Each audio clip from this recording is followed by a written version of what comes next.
Good brother Hassan, mashallah, thank you so much for agreeing to come on the podcast, and can't wait to get into some of the topics concerning Gaza and Palestine, and also a lot of your work around WadiSpeaks and your public speaking talents and how you train the youth on that journey, and as well as fitness. I know you've done a lot of work in that and worked with a lot of people, so welcome.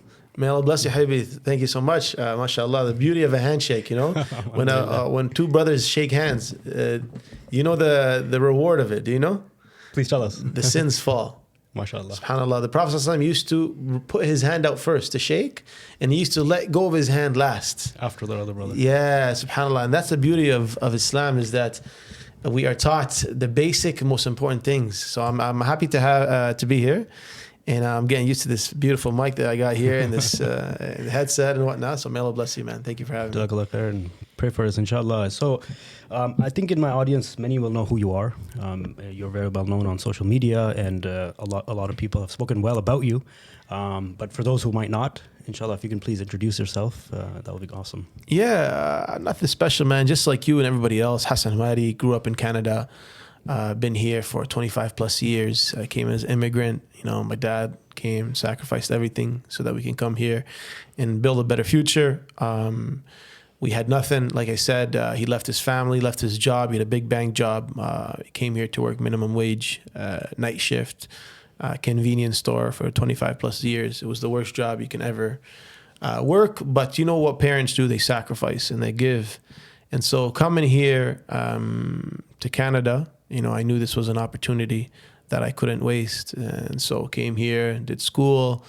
A lot of stories of starting my own business at the age of 11 to buy an Xbox, by the way, and Halo 2001. Very good. You're my same year, so we were alive at the same time, But back in those days, to working at McDonald's and then at the shawarma shop, and then getting into fitness and all the stuff that we're gonna get into. But the main thing is, I'm just someone here who's trying to capitalize on the sacrifices that our parents took, and the messages. How can we push our youth and people out there to do the same, to not let go of the sacrifices that their parents have taken to bring them where they are today. For sure, mashallah. So that's very inspiring, and on a lot of people, I know definitely know of your story, and I know many more will be inspired. How did you land on the top 25 Canadian immigrants list? That's quite an interesting turn of events. Yeah. No, it's a very special moment, man. And it was, for me, it was very special because it was like a sign that, okay, like we're on the right path here. And like I told you in the intro, is that my main goal coming here, knowing that my dad sacrificed everything to come here, working minimum wage job at a convenience store, night shift, sacrificing his life for us. I couldn't let that go. And so being here in Canada, for that award, you had to have done or given back to your community, has to have done something to support the people around you, to support your family, to build something for yourself. And it was at the time of COVID where I was in fitness. And I remember we think, how can we help the people during COVID in fitness? And we did virtual classes where we were teaching like young kids and as old as like, seniors, like 60 plus, virtually. We're doing fitness classes, keeping people active in the times of COVID where nobody can get out.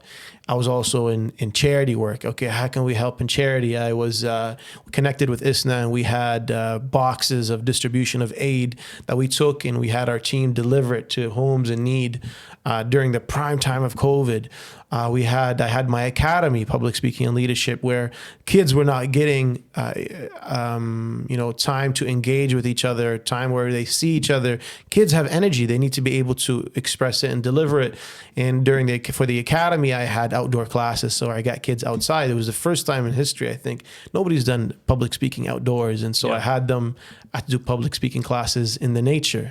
We'd sat down around nature in the trees, and we'd go on hikes, and they do speeches in the middle of a forest. And And I think those three things, I was doing them together, and being able to respond to calamity. I think this as humans is so important. How are we responding to the disasters that are coming our way? Sometimes they're professional, sometimes they're personal, sometimes they are like life, you know, like COVID was something that affected everybody. But what are we doing to be able to respond to the calamity and disasters that are coming our way? And how can we find ways and opportunities where we can support our community, our families, ourselves during those moments? And that's where that award came in, is that, you know, the ability to support Canada as a whole, and obviously the work that we were doing internationally through HCI during the time of calamity. Alhamdulillah. For sure, mashallah. Canada's lucky to have you in our community, for sure. Lucky to have you to provide the opportunities as well, mashallah. I'm trying to get started. And may Allah bless you. We all have a start, you know, and we have to keep going, mashallah, tabarakallah. Mashallah. What is WadiSpeaks? Yeah. In a nutshell, and kind of what led to for you to partake in speech competitions and public speaking in that regard? 100%. First thing I would say is speaking in general and communication is one of the biggest things that is lacking in our community. As I realized this, we focus so much on studies, so much on exams, and so much on marks. And I felt that heat growing up. And I actually, because of that heat, I felt like I was average throughout my majority of all my school years. I felt like I was average. There was nothing that I was really, really good at. And I wasn't the best at school, even though I studied so hard. I got good, like all right marks, but people would still beat me with doing half the work. So I realized the emphasis that we had on school and studies and all that. And I realized that we were lacking life skills, soft skills, communication skills. I didn't know how important it was though until I became a manager. So I worked for the city of Mississauga as a fitness trainer and instructor. Eventually, at one point, I became a manager. And as a manager, you have to deal with people. You got to lead people. You got to inspire people. You got to motivate people. You got to be in meetings with big people. I was in meetings with councillors and mayors and et cetera, et cetera. And if you cannot speak your mind, it's very hard for you to influence or change or make anything happen. For people to know how good you are, right? So I was going in, not saying much. I do a lot of presentations. I remember there was one particular where I totally blew it. It was very bad. And that's where I decided to take training. I took 4 years of public speaking training for Toastmasters. And I realized I was good at it. I realized I was actually good at public speaking. And then as I opened up this talent, I started excelling in my actual job. So you're an engineer. How can communication skills allow you to improve and become a better engineer? If you're a doctor, how can communication allow you to become a better doctor? And I realized that a lot of the people that had these jobs were lacking this skill, communication skill. So when I realized this, I said, okay, how can I teach this to others? Before that, actually, I was speaking at schools, events, conferences. I did a lot of that. I was at weddings, a lot of Desi weddings, man. I love the Desi. the MC at the Desi weddings usually are wild. People are jumping, hopping, babies are crying, aunties are rolling. It gets crazy. But so for me, it's like, how can I come into this space and control the space as an MC? I did a lot of that. And I said, you know what, man, we need some training. So then I opened up the academy. And so far, we've had more than 4,000 students graduate. That's the Youth Speaker Academy. Youth Speaker Academy. And it says youth because I believe everybody can be a youth. You know, everybody can be young at heart. But I've taught as young as 6 and as old as 65 plus. Wow. Yeah. So adults working with organizations such as YMCA, Career Foundations, MEAG, big schools, you know, in businesses and charities. We coach them how to be the best versions of themselves because communication, bro, is the only thing, no matter what field you're in, you're going to need it because you're always going to be dealing with humans. Always. For sure. I mean, public speaking is an awesome skill, and you're doing it right now, man. Speaking out on the internet and social media and everything like that, and we've kind of seen what that does with a lot of influencers and social media kind of activists or people who have made a lot of change and gained a lot of popularity. One example we were speaking about was Andrew Tate, who's struck a chord with many youth and young men around the world, including many Muslims, especially with his conversion to Islam. So how important is that in engaging social media and building a personal brand to get your word out? And is that kind of the new way forward for youth, especially Muslim youth. 100%. Look, Andrew Tate became the most Googled man in the world through social media and through his ability to articulate. Now, yes, a lot of stuff he said angered a lot of people, but keep in mind, part of Andrew Tate is a character as well that was designed to, trigger some emotions in people so that the message can get out there. I think now the messaging that he's putting out, subhanallah, through social is very positive. And it's I know a lot of people who have converted and who have been inspired by his message and who are becoming Muslim because they know Andrew Tate, and now because they know Andrew Tate, they know Islam. And so I think the goal is, how can we leverage our voice to spread positivity? How can we leverage it to do good work? But then also, how can we leverage it to inspire and motivate others to do good work? This is, I think, the key mission for all of us, no matter what field we are in. If you're an engineer, how can you use your voice to inspire other engineers? And if you're a doctor, how can you use your voice to inspire other doctors or other people in general? I think that's the mission, man. And that makes sense. And what you've been doing with Andrew Tate, actually, he has Tate Pledge, which that's right. He helps people in conflict zones, especially a lot of Muslim countries, and including, I think, Palestine and stuff like that. Yeah. So, yeah, definitely it's powerful. And so let's talk about HCI. So what has been your involvement at HCI and kind of what goes on there? Yeah, look, HCI came at a time where I didn't even expect it. I was emceeing a dinner for Premier Doug Ford. And I was on stage and I finished the event and someone came up to me from HCI. His name's Abdurrahman.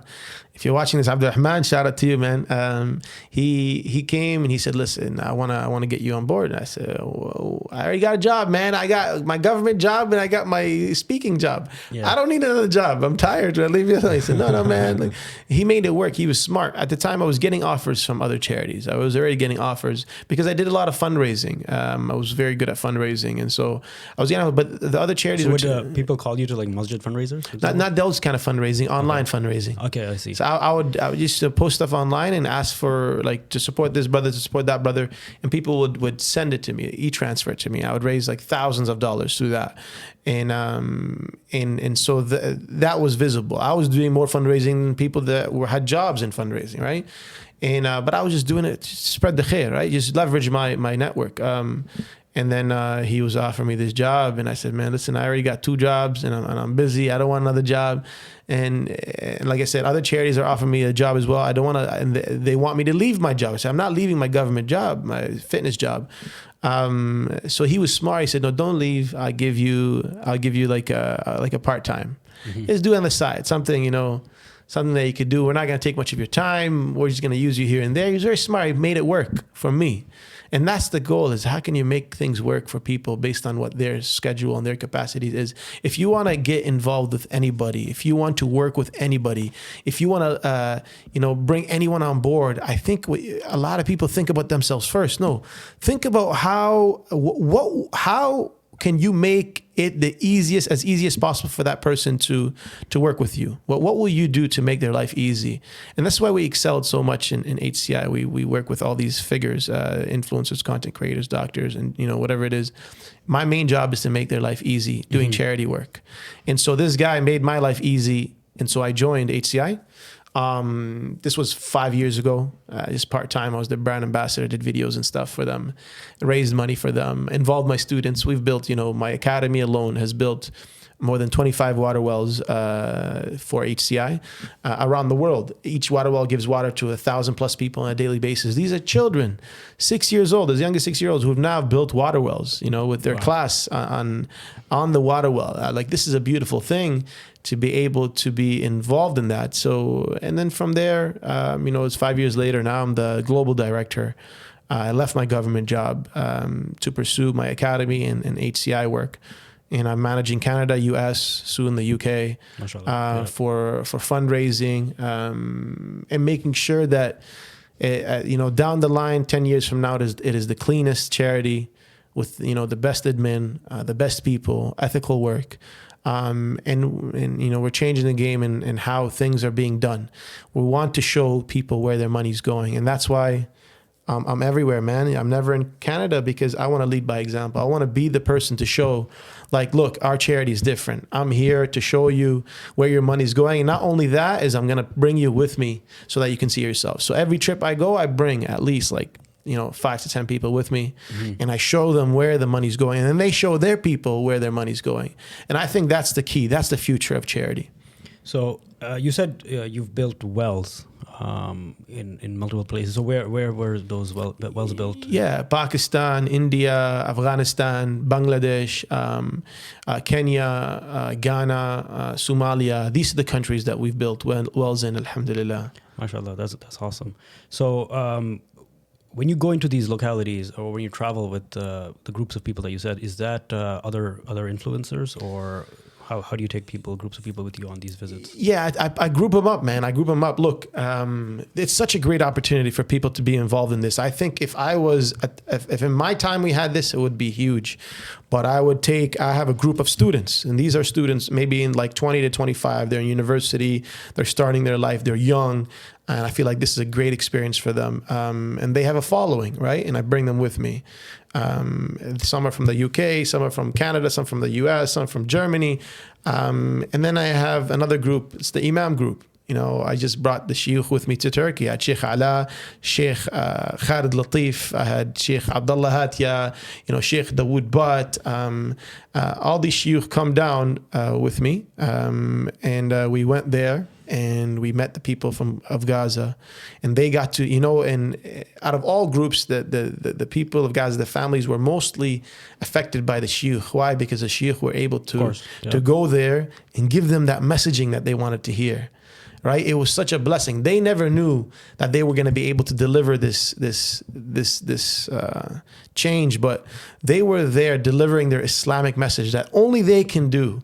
Subhanallah. And when they did that, the families, the mothers that were crying, the people that were touched, why? Because they got a message that they were craving to hear, right? They're in a time of calamity, time of disaster. They were suffering. And now these shiuch have come, some of the best shiuch in North America have come to them, sat down with them, and have provided them a message that their soul needed to hear in their own language. That was most important, because a lot of these guys, they speak Arabic, right? That's powerful, yeah. Yeah. So where do you meet them? Is it? I don't think you can go right into Gaza to do that, right? Is it in Egypt or is it somewhere else? Yeah, for these Gazan families, we brought them from Gaza. So we evacuated 400 families from Gaza. All of them have one thing in common, is that the kids who are severely injured needed surgery. So, or else it's not that easy to get people out of Gaza. So the government actually took them out of Gaza, Turkey, brought them to Turkey, and then we collaborated there with the entities there so that we can look after them, sponsor them, give them the aid, the treatment that they need, the sponsorship, the allowance, so that they can live a comfortable life in Turkey. So we had a chance to meet them. We had a group of shiuch. We had a group of teens from 20 to 25. We had organized non-for-profits. We had Wear the Peace there covered, who are big in giving back. They were there as well. So all these different groups of people came and had a chance to meet the families, and then raised millions and millions of dollars. Those 400 families alone was at least $7 million to cover them. So you can imagine that's a lot of money. Yeah. It's not cheap. So they have a responsibility. When I bring these people with me, they're not just there to see, but they're there to raise and support the people that they see. And that's the beautiful part about the job. That's amazing. So when they come here, how do they get settled? I mean, first of all, the children need surgery. Is that covered by the government, or do you have to pay for that?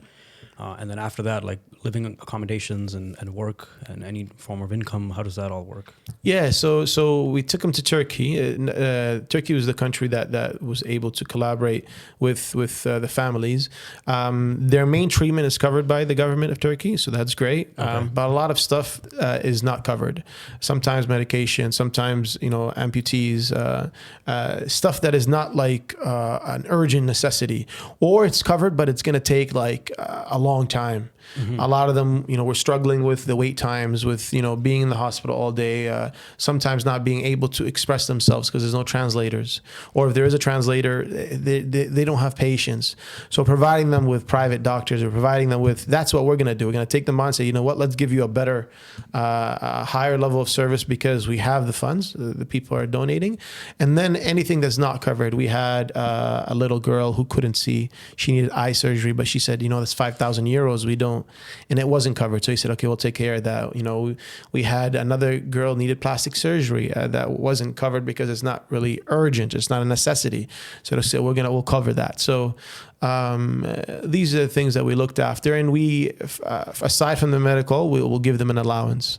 And then we'll also, part of the plan was to move them to a better home.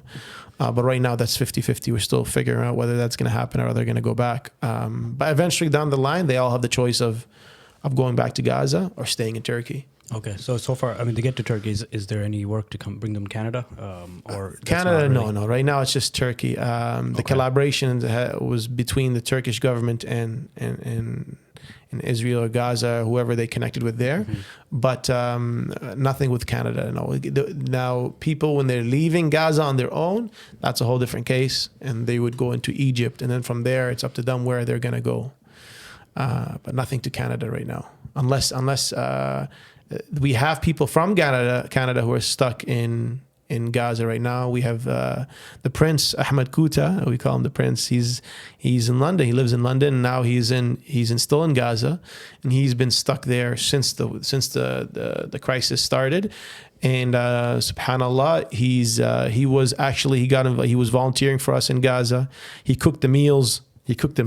And he distributed to families in need in Gaza. Can you imagine? Canadian stuck in Gaza and supporting us in HCI. He raised more than $500,000 for us while he was in Gaza. He's in the south right now, and inshallah, with the prayers of everybody, and things will be easy for him, and he'll be able to come back to Canada. His two brothers were able to get out, but he's still there. But he's making a big difference, and I'm sure there's a purpose behind that. May Allah make it easy for him and allow him to continue to do the good work. So, is he safe?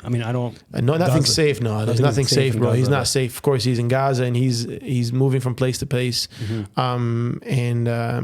So it just comes down to when he's going to be able to come back. But nobody's safe in Gaza. Yeah, unfortunately. So Gaza, speaking of Gaza, I know it's been very heartbreaking over the last 7, almost 8 months of what's been happening.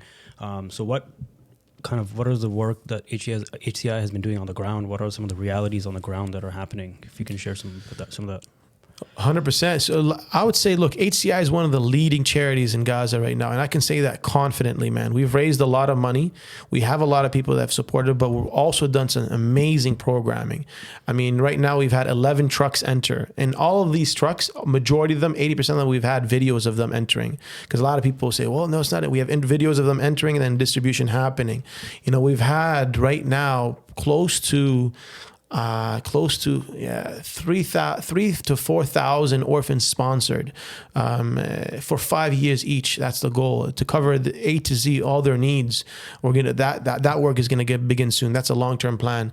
We have a clinic. We have the only clinic, HCI clinic in Rafah, where we're servicing 700 patients on a daily basis, mostly mothers and babies in Rafah. These are families are in urgent need of care. Our clinic is there, subhanallah. We have 4 kitchens in Gaza right now, in the north, in the south, in the middle. We were giving meals on a daily basis, hundreds of meals, thousands actually on a daily basis. We've distributed more than 200,000 meals, I believe, in Ramadan alone, to families in Gaza, in the north and in the south. And we've been able to do that through the donations of the people. I was there in Egypt. I filled the trucks myself. Wow. From anesthesia to beds to diapers to wheelchairs, which unfortunately the wheelchairs, it's a tough thing. I was just watching the videos of the people who've lost their limbs, not being able to walk again, and then to move from place to place. How are they going to do that? It's a struggle. So what's kind of the challenges on the ground right now in terms of, what's been happening there? What are the challenges there, as well as what are some of the human costs and atrocities that people are suffering there on the ground? Yeah, delivering aid is a struggle, of course. We've decided to stay and work no matter the risk. There's a big risk. You saw what happened to the group that just got shot. Was the kitchen, forgot their the West Central Kitchen, something along those lines. They got shot and they got killed, and that created now fear amongst all aid organizations and the decision on whether to stay or whether to go. We've decided to stay. We've decided to keep pushing and keep going. And there's always a lack of safety. We've lost members that have passed away, have been killed by the genocide. But we were not stopping. We're continuing. Our aid is coming from inside and from outside. A lot of people don't understand that. They say, well, how is stuff getting in? A lot of the stuff that we are giving is from within Gaza. So we purchase from Gaza. There's a lot of stuff that can still be purchased. It's just a lot more expensive. So a lot of the stuff that we have is from within Gaza. We have warehouses, we have partners, we have, we've been in Gaza for 20 plus years. So we have the relationships that we have that allow us to be able to do the things that we want to do. And on top of that, we have great relationships with our trucks entering. So we were the first charity, I believe, in Canada that had footage of trucks entering into Gaza in subhanAllah. In fact, when I was there in Egypt, I filled those trucks. 2 weeks later, those trucks entered. Like, that's record-breaking time. And so our aid is coming from the outside and from the inside. And we're doing what we can to use as much of the funds as possible. And a lot of people, this is the common question is, you raise millions of dollars, millions and millions. And Nick, how are you using all of that? I only see you guys distributing food. And the key thing is to understand that when we have funds raised, it's not an immediate thing. There's short term, there's long term. We're going to use some funds now, we're going to save some funds, and some funds are going to be used throughout. Mm-hmm. Long term is like rebuilding of Gaza. We need money to rebuild Gaza. That's going to cost millions and billions and trillions probably of dollars. The orphan sponsorship to cover them throughout the years, that's long-term money. Hospitals, rebuilding of the hospitals, water wells have to be rebuilt. All these things cannot be done until the genocide is done. And in the meantime, we can give the food, we can give the water, we can give the medical aid. That's what we're doing, but we can evacuate families. So it's a combination of short-term, long-term. But what we raise for Gaza, which is close to 50 million so far as a charity, that may seem like a lot of money, but in fact, it's nothing. It's nothing. It's a drop in the ocean compared to what Gaza needs, not just today, but in long-term as well. So you're saying, I'm going to get a bit more into some of the aid trucks entering Gaza and what are the challenges around that. But you were saying you're also gathering aid from within Gaza. So how does that work? Haven't they run out of agricultural products, food products, medicines, and all of that? So what? No, they still have. It's just expensive. So feeding a family is, usually, you can have it for $50 to $75. Now it's like $250, right? The prices have they've quadrupled. There's still resources inside. There's partners inside. There's ways to get aid from within still that we're able to leverage. I know it may seem not believable, but that's still the case. And then there's the aid from the outside. I think it's the combination of both. There's still shops, still warehouses, and then they have their ways of having goods as well. But combining both, I think that's the key. The outside, the external, and then the internal as well. So is aid entering Gaza in the sufficient rate for the needs that are there? I know there's been a lot of news around that at times from Israel's actions or from actions in Egypt that not much aid enters Gaza, only a few trucks a day. Is that still a challenge? Is only a few trucks being allowed in, or is there an increasing number of trucks that are allowed in? Because I think a lot of the aid needs to enter from Egypt through the Rafah crossing into Gaza. How does that work? Yeah, no, it's still a struggle, man. And it's always going to be a struggle until this genocide is over and even past that. But recently they've allowed a lot more trucks in. That's what I know. The past maybe 2-3 weeks, there was an influx of number of trucks, and our trucks was one of those. We had 3 trucks enter through that as well. But it's not even close to enough. What's entering right now is not even close to enough. But we still have the ability to allow some to enter, and I think that's the key. And so people should not give up, and people should not wait. A lot of people say, well, I'll wait until they enter. It's a long process to get funds down, right? Like it's not like, okay, you donate now and it's to the truck tomorrow. That's gotta, it's gotta go through the banks. It's gotta get processed. It's gotta be purchased.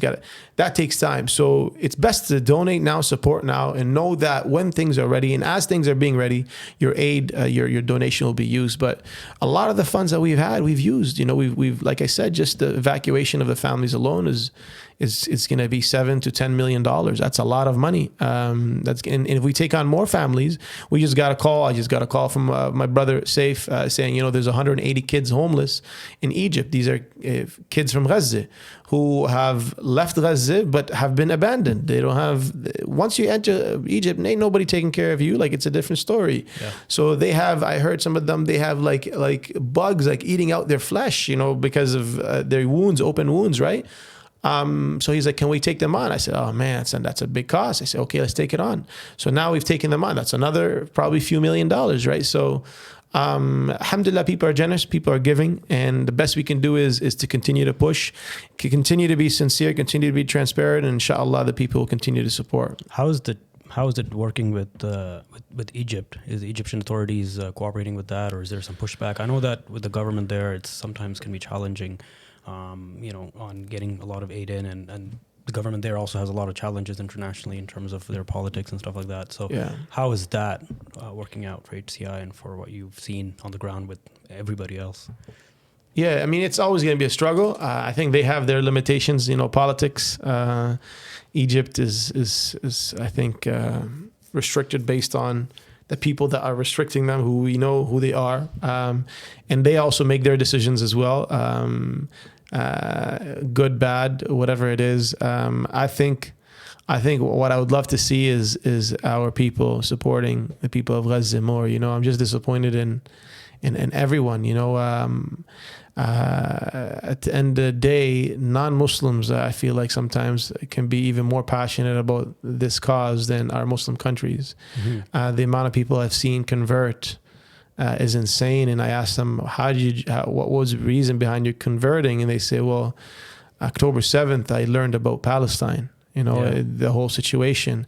And I heard that I learned that it's beyond October 7th, that the situation has been going on for a really long time. What I can say is, it would be great to get more support, more backing behind Gaza from our Arab nations, our Arab countries, our Muslim nations and countries.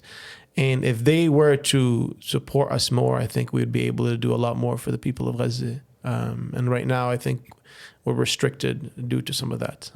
I think in certain other Muslim countries, it might not be easy as much to donate and support. I think there are more restrictions from the government. Is that what you've seen, or is it? Yeah. Some countries don't allow fundraising for Gaza, or you're not even allowed to raise money, which creates a challenge when we're dealing with people from those countries. And they're not even allowed to donate from those countries as well. So, I mean, it is what it is. We got to do the best. We got to be the best people we can be. We are, look, what other people are doing is up to them. Sometimes we can't even change that.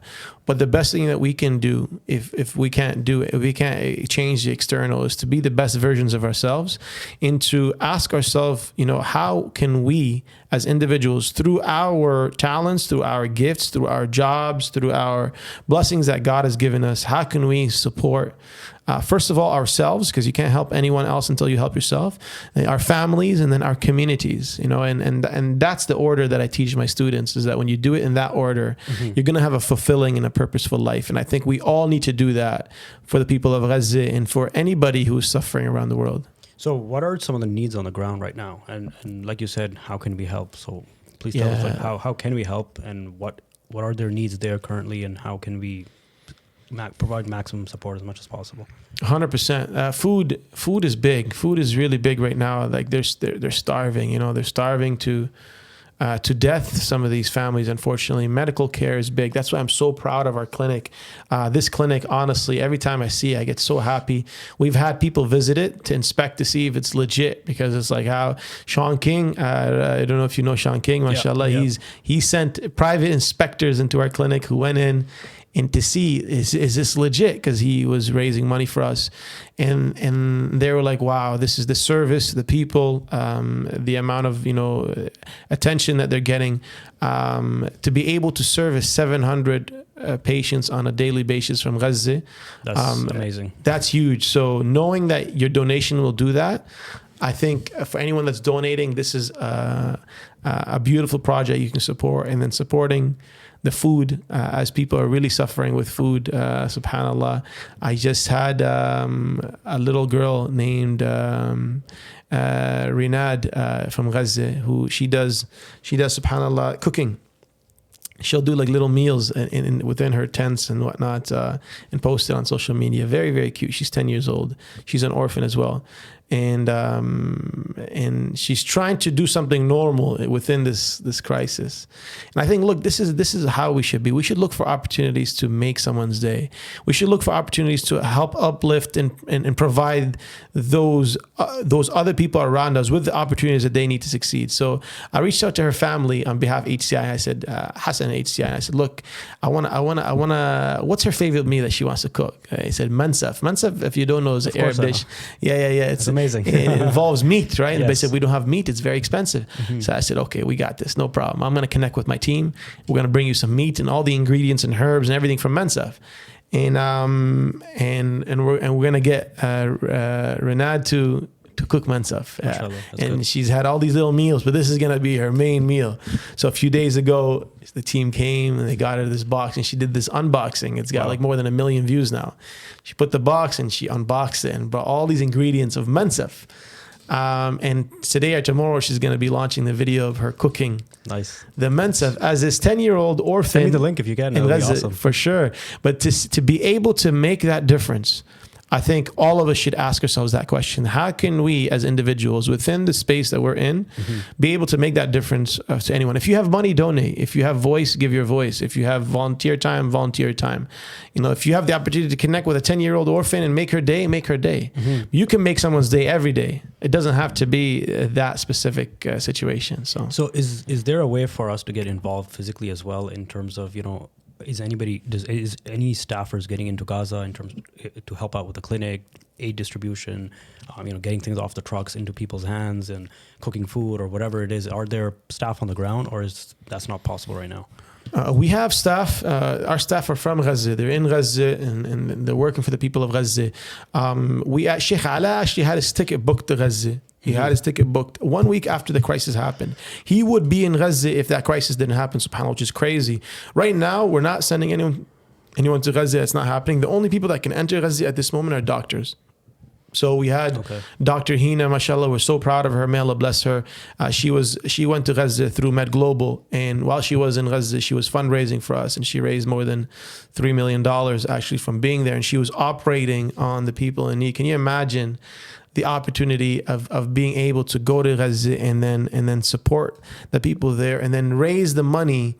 SubhanAllah, she visited our clinic. She took a picture in our clinic, and as she was there supporting the people there, she was raising money to help fund the clinic that she was in, that she was supporting the people with. So another beautiful example of providing the opportunity to someone to do the khair, and then them taking that opportunity and turning it into a huge blessing. But in regards to going to the field, aside from Gaza, we take people all the time. So we have a discovery program. It's called Discovery Program for community members. Anybody that wants to travel with me and deliver aid with their own hands. Like I said, I want to change the way charity, the transparency. I want to change it. I want people to donate and know where their donation is going, and see it and feel it and experience it. Yeah. How can I do that and provide that? So through the Discovery Program, we're doing that. I'm taking community members. I got a trip of 30 people. Actually, end of August, I'll be taking them. And these are community members, kids, aunties, uncles, business owners, organizations. We're gonna deliver the aid that they fundraised for. They've all fundraised, coached them in fundraising. That's part of the process, and then delivering the aid and making that difference, seeing their donation. I think this is a next big step, and hopefully we can evolve and do more and more. Yeah, like you said, nobody sees where their dollars go. Obviously, they trust the agencies and that they're doing the best job in terms of distributing the resources. However, all of our life we've donated to some of these agencies, and just for a lot of the suffering that's happening around the world, be it conflict zones or natural disasters. There was the Turkey, the earthquake, things happening in Syria, the Uyghurs. I was there in Turkey when the earthquake happened, which is crazy. I was there in Morocco when the earthquake happened, which is another crazy situation.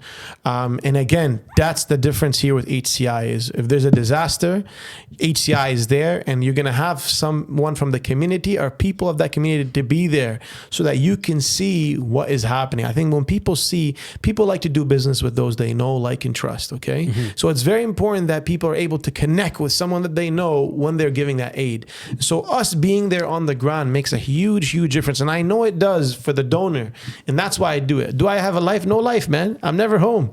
but it's if that's what it takes, if that's what it's going to take to get people to donate and support, then I'm all for it. When an earthquake is happening, we're in Turkey sleeping on the ground in the masjid. We froze. It was so cold during that time. I've never been that cold in my life. We did wudu in the freezing cold water. In Morocco, when that happened, we were there as well. SubhanAllah. We met the families. We climbed the highest mountain where aid couldn't get to. We got to get out of our cars and we had to walk with bags of aid and distribute to the people that couldn't get the aid because of the fact that the earthquake just destroyed the roads. Mm-hmm. And these were on mountains where people, like, the aid would not get there. And being able to show that to the donor, right? This is what HCI is doing. This is what we do in HCI. Alhamdulillah, and I believe this is why HCI has been at a very, very fast growth. We've quadrupled, I would say, in revenue. Alhamdulillah, we should be the second biggest charity in Canada at the moment. And numbers are numbers. At the end of the day, what all that means is we are able to help more people and deliver more aid. That's the most important part. Yep, numbers translate into impact. So that's amazing. So what is the process for if somebody wants to go and visit in one of these zones where there's a lot of need, like Turkey or Morocco? Can they volunteer, or how does that process work? Great question. Look, anybody that's looking to travel and deliver aid through HCI, just reach out to me, message me travel. That's all you got to do, or just send me a message. Mm-hmm. And I'll send you a link. You'll sign up. You'll go through some training. You're going to do some fundraising, because my main goal is I don't want to just take you there. I want you to feel like you're making a difference.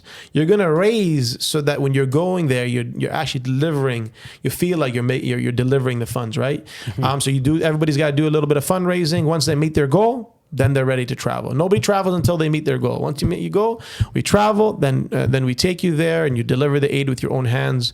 You have this experience that's going to change your life. Anybody in their teens, imagine them going through this. Like, this is a life-changing experience, meeting the families, the widows, the orphans.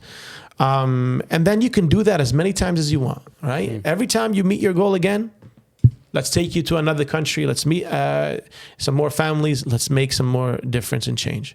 That's awesome. Have you been on the ground in Gaza or in that region anytime before the conflict started, or how is that reality there right now in terms of how are things really? That's kind of the question everybody has, is how are things on the ground? What's happening? I'll tell you, man, like, I'm from Gaza, bro. I was supposed to be in Gaza with Sheikh Ala. We're supposed to go together. Yeah. I was in Palestine 3 times last year, okay, for that's HCI. What I'm asking about, yeah, 3 times in Palestine last year, and I love Palestine. I love Palestine, man. We were going there. We were raising millions. But unfortunately, when you do a lot of good work in any field of life, you're going to be on the radar. And unfortunately, the 3rd time I was to enter Palestine, I was there with a group of pilgrims, man. The first 2 times I brought influencers and families. 3rd time I said, let me bring the Umrah group, right? So I collaborated with the Umrah organization, mashallah. And we, as we were entering, subhanallah, they said, you. No more. Yeah, come over here. And they interrogated the hell out of me for a full day. Wow. They asked me a lot of questions. I was there. I was stranded. I couldn't even go to the washroom without security. And eventually at the end, they got a piece of paper out. They put it in front of me. They said, sign. I said, what is this? They said, sign. They said, you're banned from Palestine for 10 years. Damn. You can't come back for 10 years. I said, what's the reason? They said, security concerns. That's all. We're not going to tell you more than that. I said, what security concerns? You have, I'm like, I have no record, nothing, no crime. Top 25 Canadian immigrants. Go talk to Justin Trudeau, man. Ask him about me, the COVID hero award. Like, all I do is good. Why are you banning me for 10 years? And they don't have to tell me. The reality is we were there doing a lot of amazing work, and we were spreading a lot of a lot of the messaging that people needed to see. Of course. Creating a lot of awareness on the situation in Palestine. They couldn't stomach that. Yeah, and so I'm sure they were, I was on their radar, and then eventually when I came back the third time, they said, okay, you're done. So right now, 10 years, I can't come back, bro. And I was telling a friend about this, and I was so sad about it, and he said, listen, man, it's going to be less than 10 years. I said, what do you mean? He said, well, inshallah, before 10 years, Palestine will be free, and you'll be able to go back to your homeland. So Inshallah, you are able to go back to Gaza. So was this every time you were going? Was it specifically into Gaza or also into No, West this Bank? is Palestine. I've never been to Gaza, bro. Okay, I see. I'm from Gaza, but I've never been from Khan Yunis. But I was supposed to be going with Sheikh Ala until the ban happened, and then after the ban, it was also this crisis happened. So I know everybody's talking about Gaza. How are things in West Bank? I know it's not really. It's not good, man. It's not good. They're all suffering, bro. So everyone's suffering. Whatever happens there trickles down to there.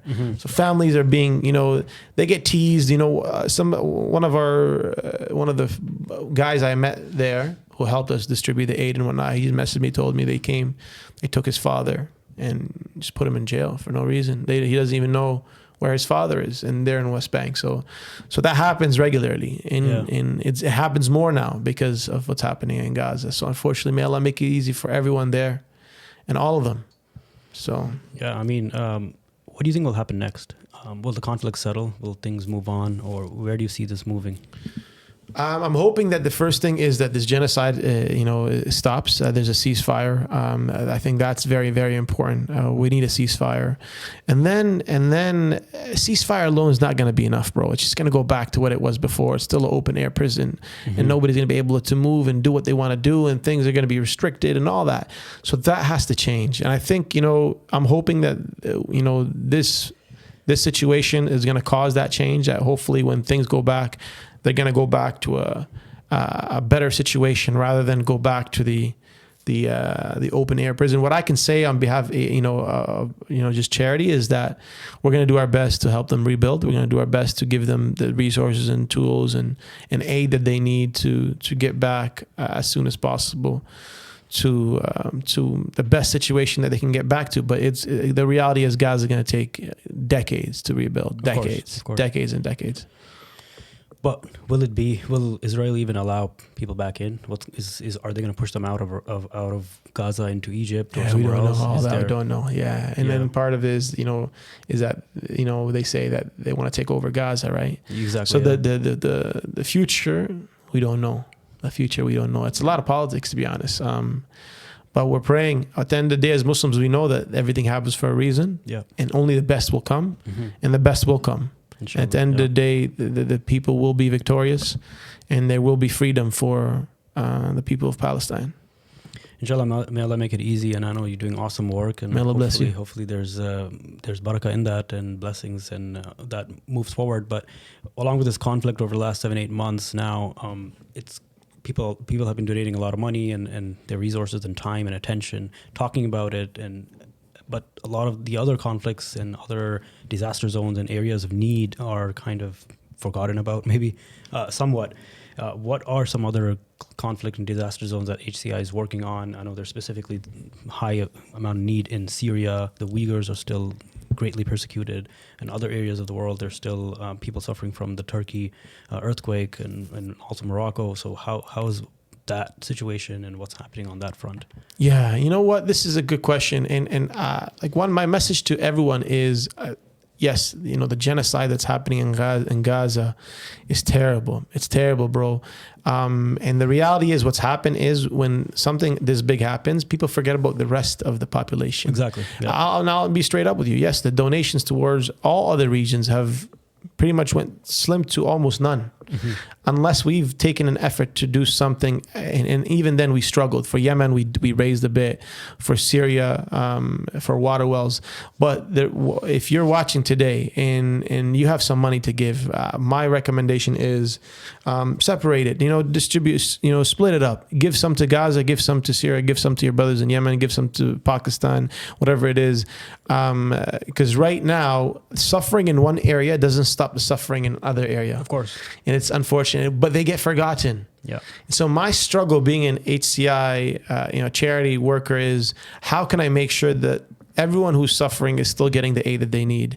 And how can I make sure I don't neglect the people of Syria or the people of Yemen or the people of Pakistan because of, the heavy attention on Gaza? And how can we still at the same time give the right to Gaza, right? It's a very difficult situation to be in. And I would say just like my message to everyone is just try your best to help as many people as you can. We just built a village in Syria for 500 families. We took them to 300 families actually, from tents to homes, build a masjid, we built a school for them, we built a soccer field. This was a project that I brought all the imams on board and we did it together. It's just finished. And in Ramadan, I made it a goal. I said, okay, no matter how hard it is going to be to raise for water, we're going to do it. Because I have 600 wells that we got to build. 600 wells in 600 villages. These are villages who don't have water, who are in need of water. And so I have no choice. I got to build the 600 wells, but I need to raise money. 600. Each well is 1,500 in Asia and 5,000 in Africa. That's a lot of money. And so I said, you know what? I told my team, I said, we got to do it. So I think we did 300 to 400 so far. Now we got 200 left, right? I'm going to the US to hopefully do another 100, 150 at an event. And let's do our best to support. So are we able to get into Syria? Or I was supposed to be in Syria, man. Like 2 weeks ago, I was supposed to be in, not 2 weeks ago, 3 weeks ago, I had my ticket to go to Syria, but I had to cancel it because I was in Turkey at the time with the evacuated families from Gaza.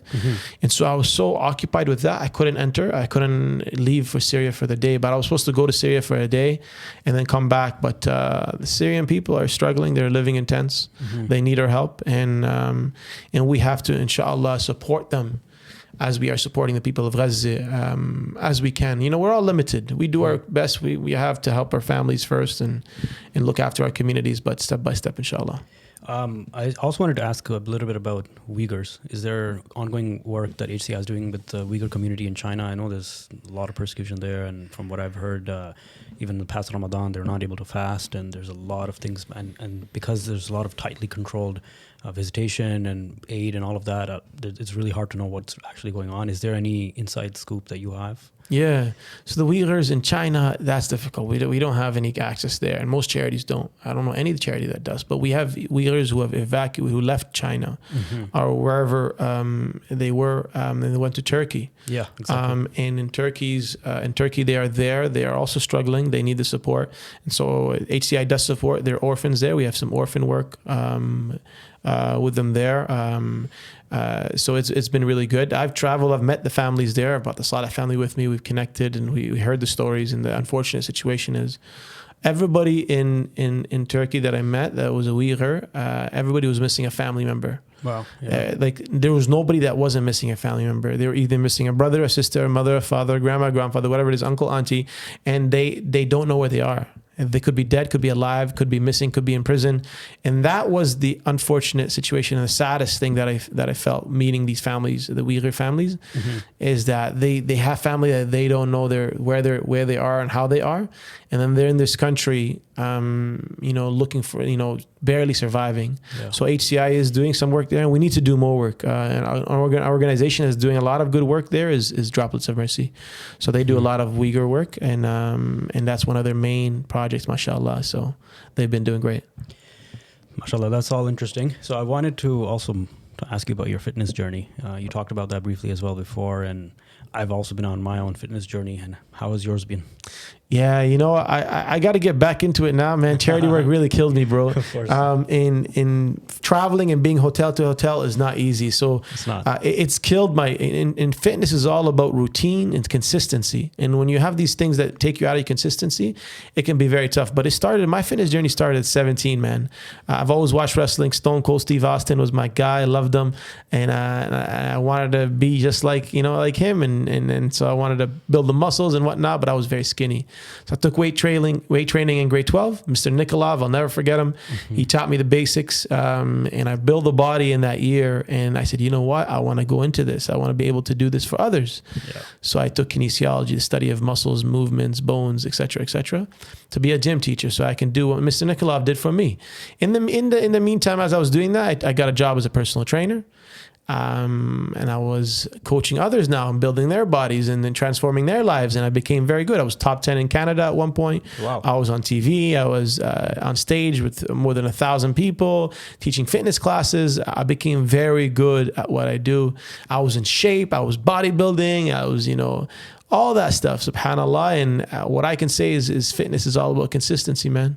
Of course. It's about consistency. If you can't be consistent, it's going to be very difficult for you to reach any of your goals. So subhanAllah. How important is fitness for Muslim youth? I think everybody should be into fitness, bro. Mind, body, soul. Look, if you want to be successful in life, you gotta master the three areas. Your mind, right? Whether you're reading books, your podcasts, you're engaging in certain things, conversations, meeting people. Body, you're working on your body, your fitness. You're going to the gym, you're staying fit, and then soul, which is very important. This one really helped me. That's faith, it's religion. Praying in the masjid, that really helped me. Fajr and Isha, these two prayers will transform your lives if you pray them in the masjid. Don't pray these prayers at home, pray them in the masjid. And having that connection with Allah, having that connection with a superior being will allow you to excel in everything that you do. So work on these three areas, mind, body, and soul, and you will be able to succeed and accomplish all your dreams.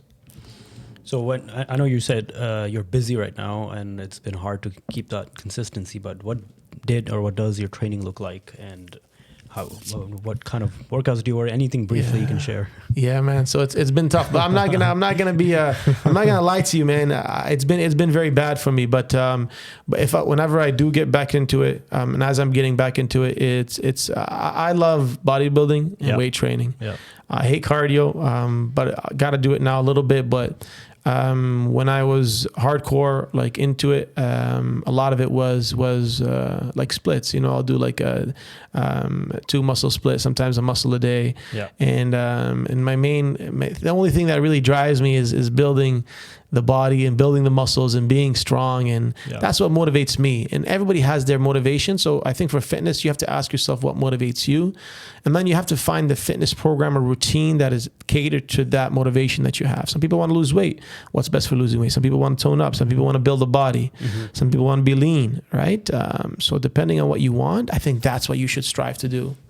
And right now I'm just trying to get back into it, man. Inshallah. Once I get back into it and stay consistent, then I can get a little bit more hardcore. So for me personally, I used to be very skinny, and that was more from an effort of just trying to avoid getting on too much weight, especially during COVID where gyms were closed and all I could do was just go for a run outside. But I didn't have much weight on me, and I wanted to kind of build a bit more muscle mass. And I kind of started doing that as things opened up. And but kind of what are the ways where you can keep maintaining hypertrophy, so you keep putting on muscle mass at the same time avoiding putting on fat and keeping your fat percentage low? Let's say 10% is actually will give you a very good looking physique. Do you have any tips and tricks on maintaining a muscle growth? Because I think a lot of people, like when they first start working out, they'll put on some weight, put on some muscle mass, but then it kind of plateaus and they're not able to continue growing more. Yeah.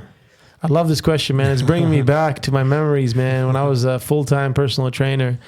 And it was some of the best memories of my life, bro, when I was in this space. And it was all about, and I would train all these kids, and they all wanted to do the same. They wanted to build muscles, right? And build their hypertrophy and build their bodies. And what's the best way, And honestly, it's having a good program is number one, okay? Consistency is number 2. Sleep is number 3. Your diet is number 4. These are all very important things. When I was into it, like all these things were perfect. I was sleeping 7-8 hours a day. You want to make sure you're doing that. You want to make sure you're getting at least 1 gram of protein per pound. This is the least that you can, even if it's a little bit less, that's fine, but that's something to shoot for, so that you can build the muscle. You want to make sure your rep ranges are changing. Shortcut to Size is a great program. I love it, by Jim Stepani. I followed this program, really, really good program, and it varies your rep ranges every week. Something that you need to do from 1 to 3 reps to 3 to 5 to 6 to 9 to 12 to 15. This is a very important aspect of bodybuilding. Being consistent in what you do so that you don't miss. It takes so long to build something and so quick to lose it in when it comes to exercise, right?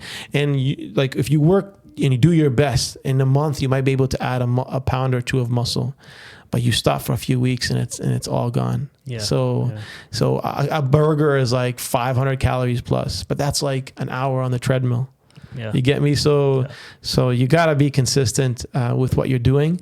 You got to change your programming because your body adapts. And you have to make sure you're getting your sleep and your food and your exercise right, man. If you do that, you're on your way to success. Any quick tips on bringing your body fat percentage low while maintaining muscle? And that's the everybody wants to do that. Look, you don't do too much cardio. I used to be very worried about this. Cardio was always like the death of muscle mass. So when I used to cut, and I have a two-year transformation video that you can watch on YouTube. Amazing. I took a picture every day for like 2 years, and you see me from the scratch with nothing, and then building a body, and you see me bulking. At one point, I'm like huge, and then cutting, and pop, and I become ripped, like ripped. So when you cut, the most important thing is that you do not do heavy, crazy cardio that is gonna affect and eat your muscle. So you're doing heavy weight training. You're trying your best to keep the weight that you've been able to lift and not get weaker, while cut your calories slowly. You don't want to cut it too much, because if you cut it too fast, again,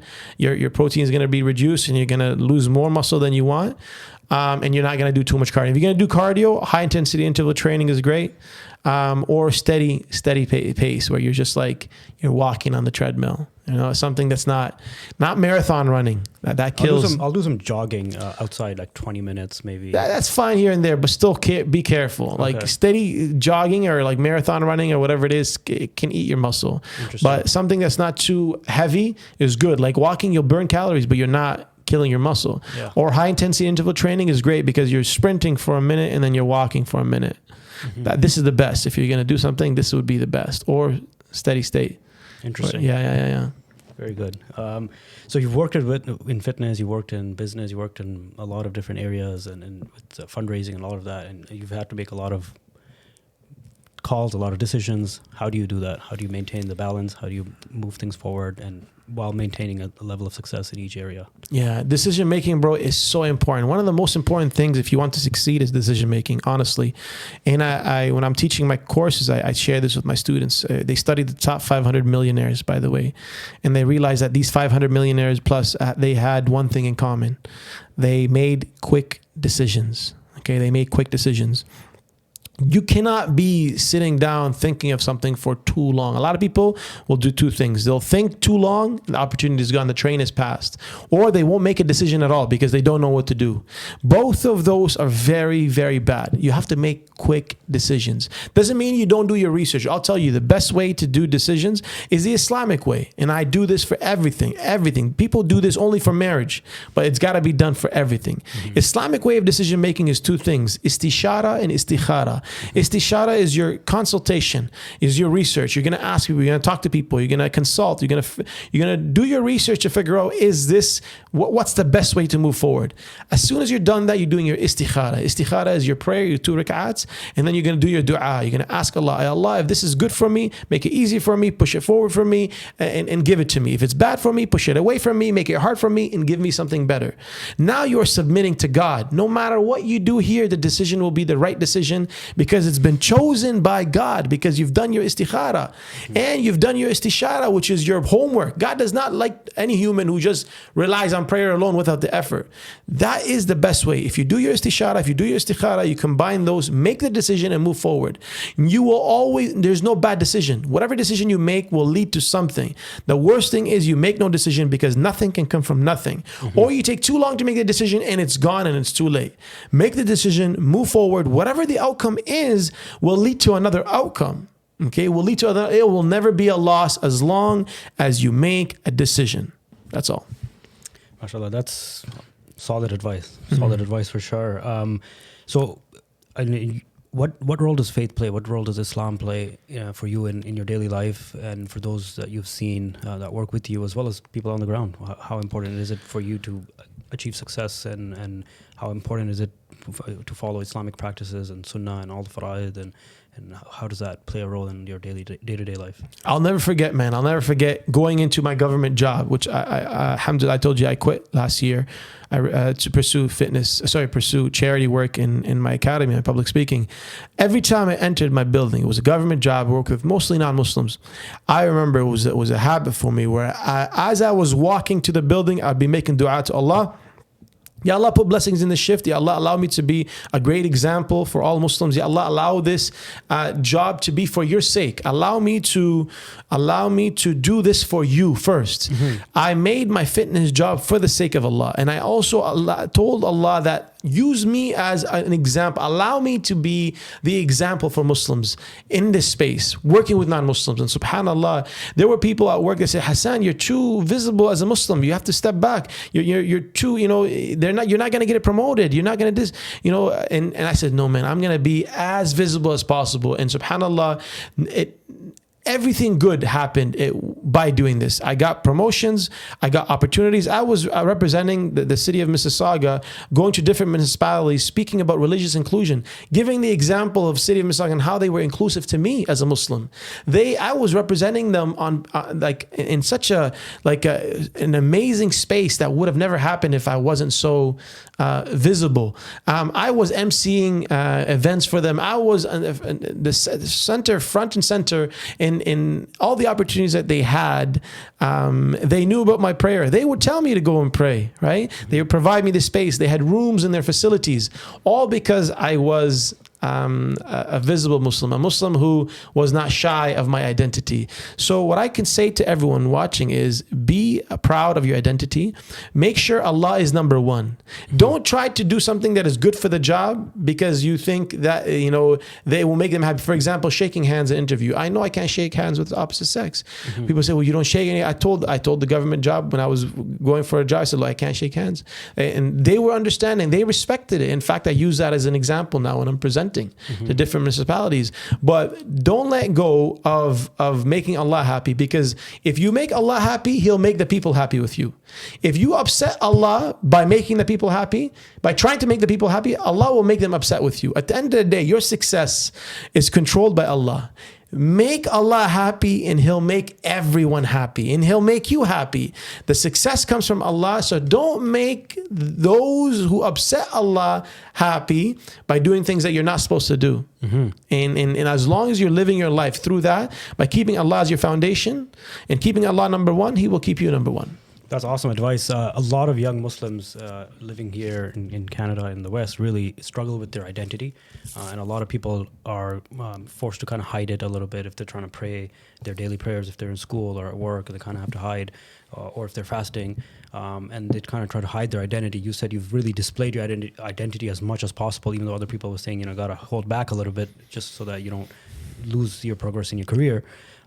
So what do you say to the young Muslim youth growing up that are struggling with identity issues currently, as well as right now there's a lot of push towards a lot of, new identities, let's just say, that are kind of like very much against what Islam stands for, and people are now getting more gravitated towards that or attracted towards it, and there's a lot of push towards accepting all of that. And now it's getting even more difficult for a lot of young Muslims to stay connected with their Muslim identity, and they're getting further alienated. Yeah, look, it's a difficult time to be a youth in this time, especially as a Muslim youth, because of all the hate and all the wrong information that's out there. And a lot of people are racist. They're racist, but they don't express it, by the way. So it's even worse because you're dealing with them. The best thing I could tell you, again, as I mentioned before, your success is in the hands of Allah. So do not waver. Do not, be afraid. Do not be scared of being who you are and following your beliefs as a Muslim. Your strength comes in your religion. Your strength comes from Allah having your back. So how can you turn your back to Him when He is the one that is protecting you, uplifting you, and providing you with the opportunities that you need to succeed? I never wavered, never doubted for a second that God is going to turn His back on me if I did the right thing. So look, rock your faith. Rock your faith and make sure you're proud walking as a Muslim. Let people know that you're Muslim. In fact, be proud that when people know that you're Muslim, because you are giving a great example. I wanted people in my government job to know that I'm Muslim because I knew I was a great example. I prayed in public because I wanted to know that I want them to know that I prayed. In fact, they said, you know what, Hassan, seeing you pray and seeing you so dedicated to your faith, it showed us that you will be dedicated to this job. Because if you're that dedicated there, most likely you will be that dedicated here. Mm-hmm. So guys, the right people will see the good things in you. Why? Because Allah controls their hearts. So do not be afraid. Do not waver. Be strong in your belief. Push forward. Work hard. Succeed. And be the best Muslim you can be, because the upper hand is better than the lower hand, and a strong believer is better than a weak believer. MashaAllah, that's awesome advice, and I think everybody needs to take that advice to heart, not just the youth, not just the young people, but also everybody else in the community. A lot of actually even elder people maybe struggle with the same issues, maybe not some of the issues that are affecting the youth or the younger people that are in high schools and universities, but in their own way at work or their jobs and careers and businesses, and they kind of also struggle with that same issue. That's awesome advice. And where do you kind of see the Ummah going? What's your vision for the Ummah? The Ummah, man, the Ummah. And I joining HCI and something that I try to do within my academy as well, something that we're lacking is unity. I think for our Ummah to be stronger, we have to be more united. We have to work together. We have to strengthen each other. We have to support each other. We have to fill in each other's gaps. I think this is an important thing. How can I help you become more successful? How can I support you in your journey to success? What gap do you have that I can fill? And how can I not look at you as a threat? Right now, the way I've seen the Ummah move forward is my success has to come in the expense of your success. Because if you succeed too much, I may not be able to succeed. The reality is there's enough for everybody. Mm-hmm. Allah will give everyone what they're destined to get based on their effort and their delivery and their dua and their prayer. So stop looking at each other as competitors and look at each other as a team. And that's what I've tried to do in my work. And they say everyone's wondering, why is Hassan so successful in this charity space? Why does everyone follow Hassan? Why is everyone listening to Hassan? Why does everyone want to be with HCI? He has 200 plus influencers who are not going anywhere. The reality is because I'm doing something that is lacking in our community. I'm taking care of my people. I'm taking care of the people I'm working with. I'm providing each of them an opportunity that they will not get anywhere else. I'm servicing them. I'm looking after their needs. And I'm doing that not just for influencers. I'm doing that for masajid. I'm doing that for community members. I'm doing that for donors. I'm doing that for shiyukh. I brought the shiyukh together. I said, look, I want to help you guys. I want to provide opportunities that are going to make you guys more powerful, that strengthen you in the communities, but also provide you the opportunity to help others. So if there's one message that I can give for the Ummah is how can we be united? How can we support each other so that we can succeed? And only then can we make change. Keep that in mind. We're always complaining about, well, how come this is happening? Because we don't have enough strength. Everybody should strive to be excellent in their own space and then strive to work with others so that we can succeed together. A strong believer is better than a weak believer.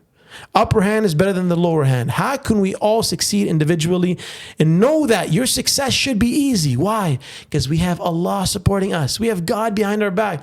We have the power of prayer. Dua is accepted. How can we fail? As long as we're putting our effort, as long as we're working hard, as long as we're praying and making dua for what we want. And then using the success that God gave us to help others succeed and bring them up and doing it together.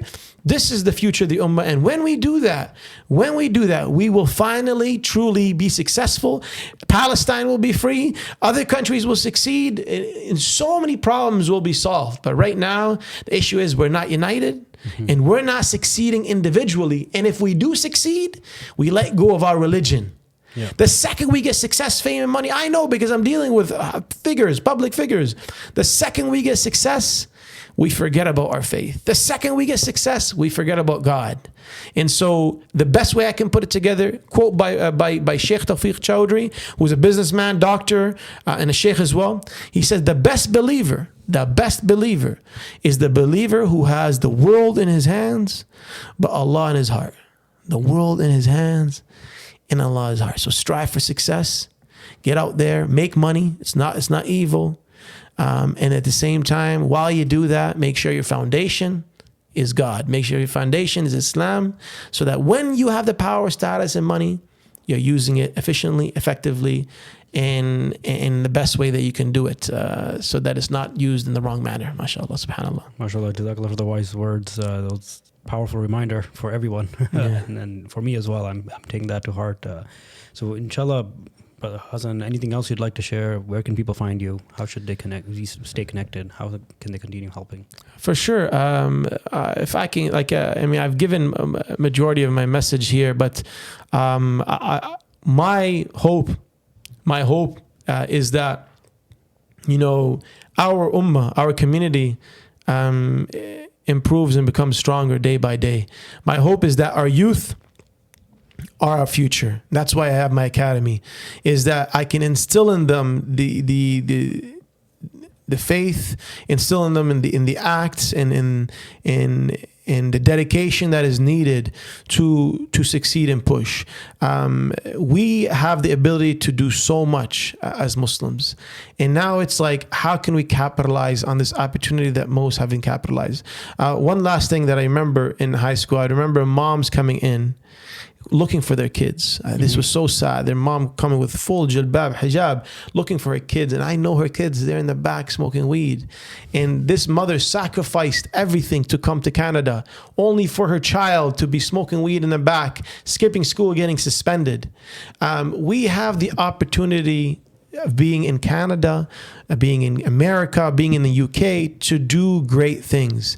Leverage that opportunity, guys. Do not waste the sacrifices of your parents, the sacrifices of your generations before you, to do nothing, to sit down, to scroll on TikTok or Instagram and to waste your time. Get out there, get a job, pray in the masjid, give a donation, support your brothers and sisters, smile, shake someone's hand, call people by their names, and be the best version of yourself.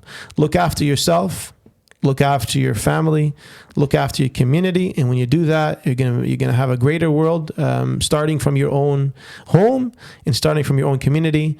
May Allah bless you, Habibi, for having me. Thank you so much. They can find me on WadiSpeaks. That's my handle on Instagram. And I had a great time here. And may Allah put barakah in your podcast, put barakah in this gathering, and allow us to succeed together and support each other, like I said, so that we can grow as a community. Ameen, ameen. Jazakallah khair for your time, Brother Hassan. Inshallah, love to stay connected with you. For sure.